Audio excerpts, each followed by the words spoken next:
একটি পুরনো গ্রাম, যার একপাশে বহু বছরের পুরনো একটি কুয়ো। সন্ধ্যার পর ওদিকে কেউ যায় না। গায়ের মাঠে ছেলেরা খেলছে। একটা দলবল রাজুকে নিয়ে কথা বলছে। ওই রাজু, শুনলি তো কাল রাতে ফের কেউ কুয়োর কাছে গিয়েছিল?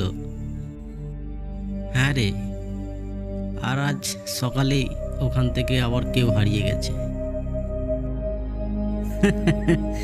আরে এসব বড়দের কথা, বড়দের গল্প। ভূতটুত কিছু নেই। আমি তো আজ রাতে নিজে গিয়ে দেখব কি আছে ওখানে। পাগল নাকি? মরে যাবি, দেখিস কিছুই হবে না।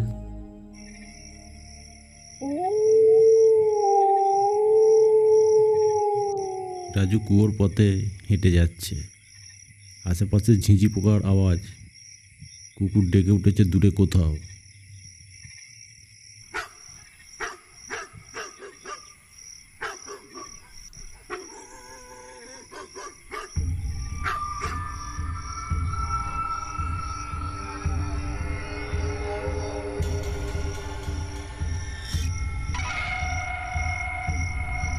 এই তো কুয়ো, ভয় করতেছে না একটু? আচমকা কুয়োর দিক থেকে অনেক ছলছল শব্দ শোনা যায়। রাজু থেমে যায়।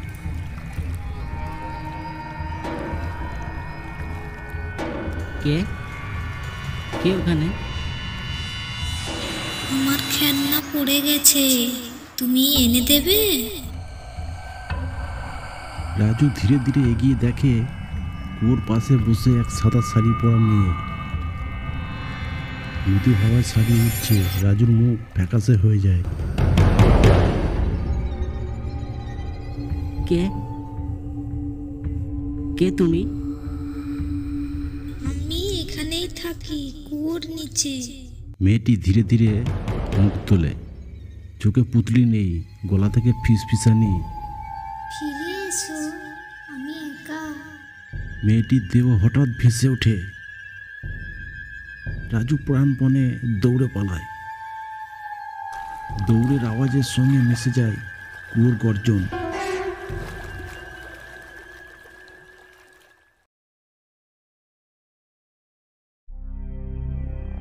পরদিন সকাল।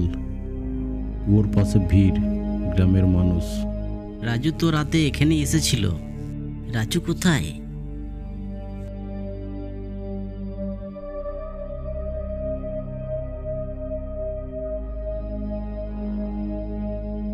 আমি আগেই বলেছিলাম, কুয়োর ও মেয়ে কিছুকাল আগে এখানে মরেছিল। তার আত্মা এখন খেলনা খোঁজে, যে পাবে তাকে ছাড়ে না। দূরে কোথাও শিশুর হাসির মতো আওয়াজ, কিন্তু হাওয়ার সঙ্গে মিলেমিশে যায়।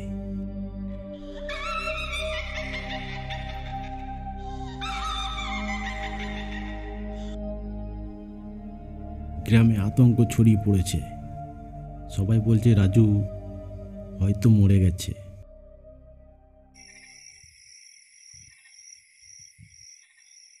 কিন্তু হঠাৎই মধ্যরাতে রাজুর মা দরজায় শব্দ পান। কে? রাজু?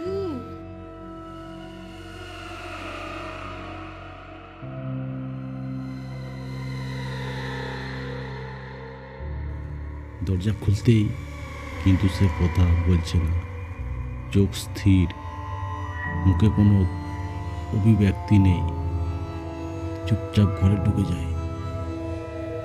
রাজু চুপ, বিছানায় গিয়ে শুয়ে পড়ে। তার চোখে যেন অদ্ভুত অন্ধকার। রে, তুই কই ছিলি? কিছু বলছিস না কেন?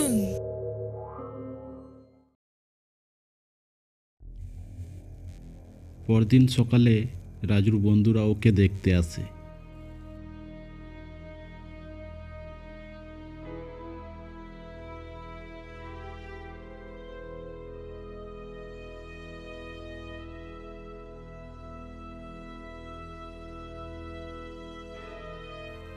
রাজু, তুই ঠিক আছিস?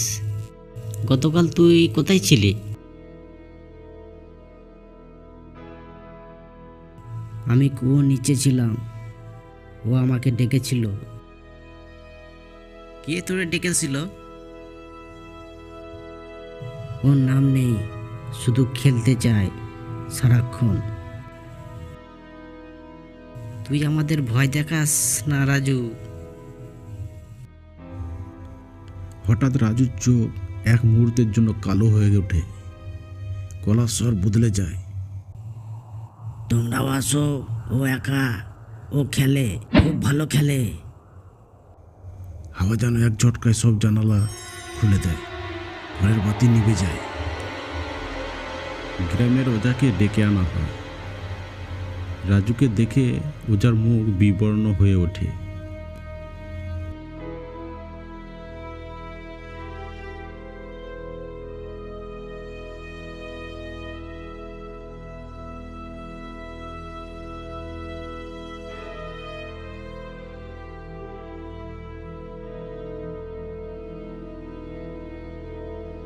একে শুধু ভূতে নয়, ওর অভিশাপে পেয়েছে। এখন রাজু ওর দেহ নয়, ওর পথ। কিছু করো বাবাজি, কিছু করো।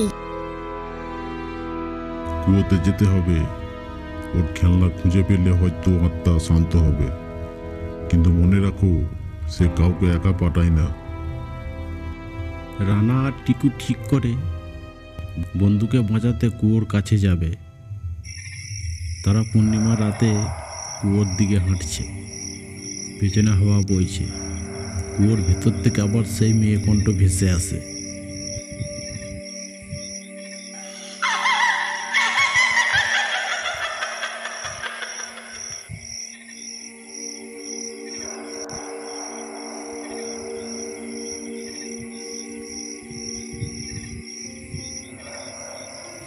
রানা ও টিকু কুয়োর কাছে এসে দাঁড়িয়েছে, হাতে তাবিজ।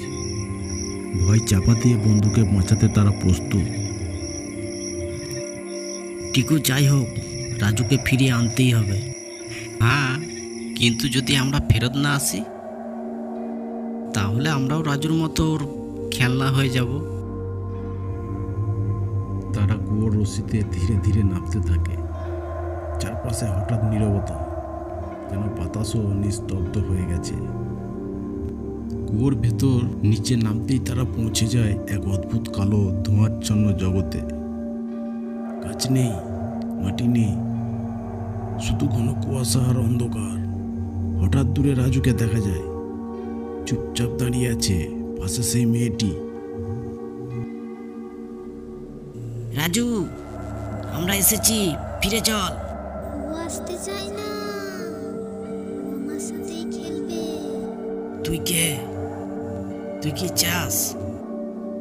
আমি শুধু বন্ধু খুঁজি, একটা খেলনা হারিয়ে ফেলেছি। ওটা ছাড়া আমি একা, সবাই আমায় ফেলে গেছে। রানা পকেট থেকে ওজার দেওয়া তাবিজ ছুঁড়ে মারে মেয়েটির দিকে। এক ঝলকে মেয়েটি চিৎকার করে অদৃশ্য হয়ে যায়। কুয়াশা ঘোলাটে হয়ে ছড়িয়ে পড়ে সব দিক। তারা তিনজন চোখ খুলে দেখে তারা কুয়োর ধারে পড়ে আছে, গা ঘেমে একাকার, ভোর হয়ে গেছে। ও এখন আমার মাথার ভিতরেও নেই। আমি মুক্ত। কুয়োর জল আবার ধীরে ধীরে নড়ে ওঠে। একজোড়া ছোট হাত জলের নিচে ভেসে ওঠে।